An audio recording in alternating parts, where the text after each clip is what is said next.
Hi guys. Nakita ko yung moon.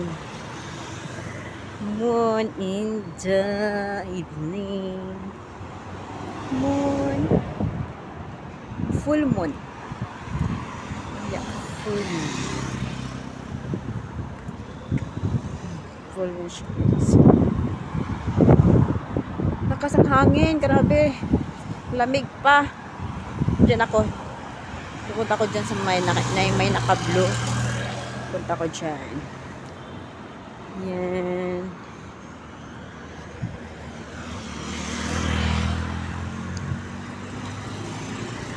Ito ako. Punta.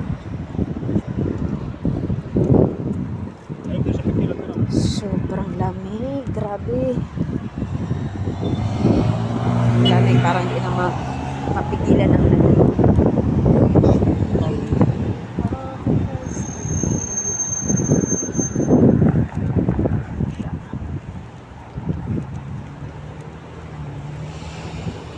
Punta sana ako ng boarding house pero tinatamad ako.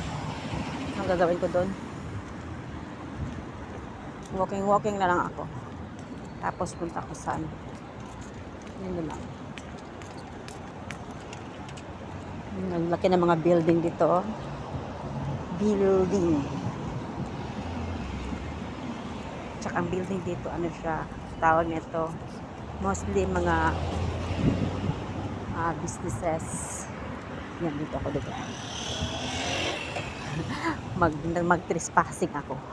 Tapos tatakbo, tapos mahulog ang telepono yata na. Trespassing magunin kay roundabout. Hindi siya pwede sa ganun. Hindi pwede sa ganun. Okay, dahan ng sakyanan. Nadyo ko kalabang. Dahan ng sakyanan. Nadyo ko kalabang. Abot-abot na tagamay. Roundabout kasi ito eh. Dito siya pwede. Tatawagin. May isang pang sakyanan. Pwede. Yun, meron pa. Ito pwede. Yun, tatawid ako. Wala nang sakyanan. Yan talagang clear na clear siya. Yan, magandang bulaklak dito guys. Bulaklak. Pag winter kasi ganito siya. Pag winter, maganda diba? Ito sa daan natin. Maganda. Sa daan natin. Ano naman tayo? Takbo. You get the baby. Yan, nakatawid ako. Trespassing, di ba? Roundabout yan eh. Diyan pwede ka tatawid dyan. Minsan kasi kapag may pulis, huli ka. Pag wala naman pulis, okay lang. 200 dirham pa naman. May nagpa-picture dito.